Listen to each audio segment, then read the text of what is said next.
Voici le plan Biden: maîtriser la pandémie, reconstruire l'économie, mettre fin à l'injustice raciale et ramener l'Amérique à la lutte contre le climat. Et il commencera dans les 10 prochains jours par une série d'actions exécutives qui ne nécessiteront pas l'approbation du Congrès. L'objectif du premier jour, plus d'une douzaine d'actions pour faire face aux 4 plus grandes crises, avec pour priorité immédiate la COVID-19. En premier, cela va créer un groupe de travail pour que nous puissions rationaliser les vaccinations. Son objectif est d'1 million de vaccinations par jour pendant les 100 prochains jours pour mettre en place un plan de distribution de ces vaccins et aussi pour soutenir économiquement ceux qui souffrent de la pandémie.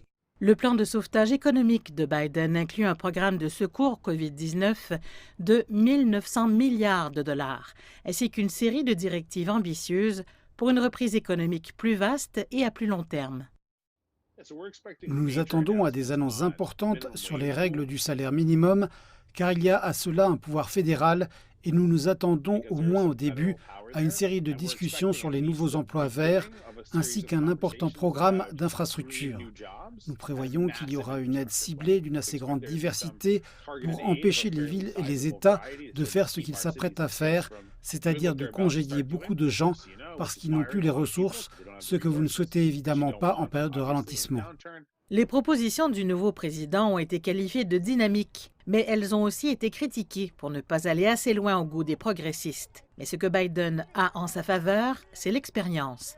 Joe Biden n'est pas étranger aux importants plans de sauvetage économique, car après tout, il était vice-président lorsque l'administration Obama a affronté la crise financière. Il était là lorsque les États-Unis ont ouvert la voie à l'accord de Paris sur le climat, auquel Donald Trump a tourné le dos et que Biden va maintenant reprendre. En fait, bon nombre des premières actions du nouveau président impliqueront l'annulation, le renversement et le gel des politiques de l'ère Trump, ainsi que la tentative d'unification d'une Amérique divisée, non seulement par la politique, mais aussi par l'inéquité et l'injustice raciale.